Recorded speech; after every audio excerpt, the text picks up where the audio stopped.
আপনারা সবাই অবগত 2009 সালে আমরা হাজার হাজার পিডিআর সদস্য সীমান্ত শক্ত হাতে প্রতিরোধক এক বাহিনী যার নাম বাংলাদেশ টাইগার্স 2009 সালে এই ব্রিটিশ সরকারের নীল নকশার অন্তর্ভুক্ত হয়ে এই বাহিনীটাকে ধ্বংস করে দেওয়া হয়েছে। তো ইতিহাস সবাই জানেন, বাংলার এমন কোন লোক জনবল নাই যে আমাদের ব্যাপারটা জানে না। তো আমি যে কথাটা আপনাদের সকলের পক্ষ থেকে দাবি জানাতে চাই সেটা হলো, বর্তমান প্রধানমন্ত্রী দেশনেত্রী খালেদা জিয়ার আদর্শের প্রধানমন্ত্রী, উনি ওয়াদা করেছেন, অঙ্গীকার করেছেন, কথা দিয়েছেন জাতির সম্মুখে যে আমরা যদি ক্ষমতায় যাই তাহলে পিলখানার সৃষ্টি ঘটনার সুষ্ঠু বিচার এবং ন্যায় বিচার প্রতিষ্ঠিত করব। এবং এ কথা উনি বলেছেন যে শত শত নিরপরাধ বিজয় সদস্য তারা জেলবন্দি আছে, জেলে আছে, আর যারা অপরাধ সংগঠিত করেছেন তারা ক্ষমতাকে কুক্ষিগত করে রাজ সিংহাসনে বসে আছেন। যদি আমরা ক্ষমতায় যাই তাহলে এই ন্যায় বিচার প্রতিষ্ঠিত করব। এই কথা বলা, এই অঙ্গীকার বলা, এই ওয়াদা বলা শুধু বাংলাদেশে নয়, পৃথিবীর আকাশে সকলের কানে এখন উড়ন্তমান। আমরা সবাই জানি এবং সবাই আমরা দেখেছি, শুনেছি। তো আমি এই বর্তমান প্রধানমন্ত্রী মহোদয়কে অনুরোধ করব, আপনার যে পিছনের অঙ্গীকার করেছিলেন, হয়তোবা সে ওয়াদা অঙ্গীকার করার কারণে দেশ, জাতি এবং জনগণ আপনাকে এই ক্ষমতায় মস্তদে বসিয়েছেন, যেন এই মাজলুম বিজয় সদস্যগণ তার ন্যায্য হক, অধিকার এবং ন্যায় বিচারের মাধ্যমে সকল কিছু পাইতে পারে।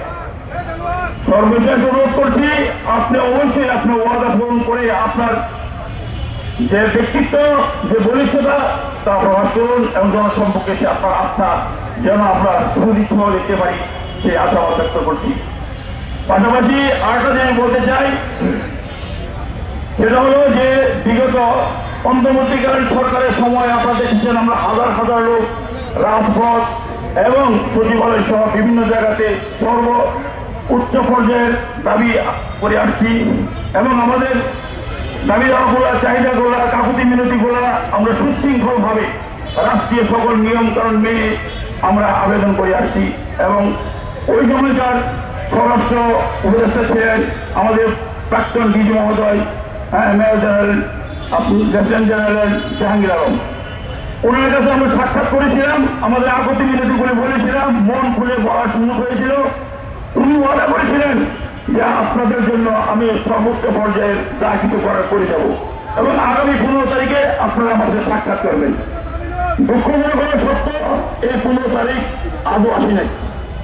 তো ওনার ক্ষমতা চলে গেছেন, ওনার সময় চলে গেছেন, ওয়াদাও চলে গেছেন।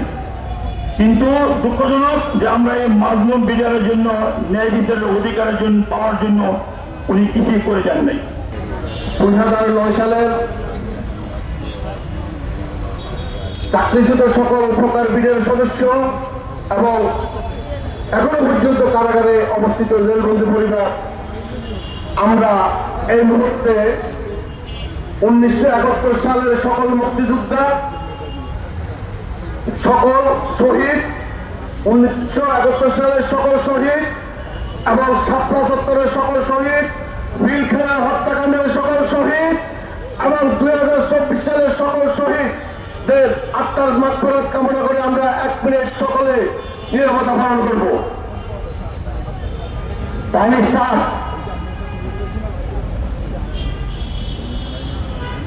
মাত্র 30% টাকায় জমির মালিক হয়ে নতুন বাংলাদেশের গড়ে তোলার স্বপ্ন দেখা বাংলা বসতি।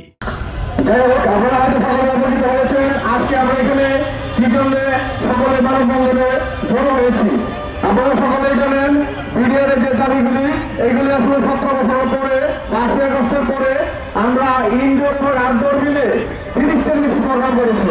বাংলাদেশে এমন কোনো আন্দোলনকারী নাই যে এরকম 30টি বা 35টির বেশি ঢাকার বুকে শান্তিপূর্ণ কর্মসূচি গ্রহণ করে। কিন্তু সবচেয়ে দুঃখের বিষয়, যে বিষয়টা ইন্টারিম সরকারের আমলেও সবার আগে প্রায়োরিটি দেওয়ার দরকার ছিল, এই নতুন বিজ্ঞানের বিষয়টি সেটাই কোনো রূপ বা বাস্তবে আমরা আলাদা পর্যন্ত দেখতে পারি নাই।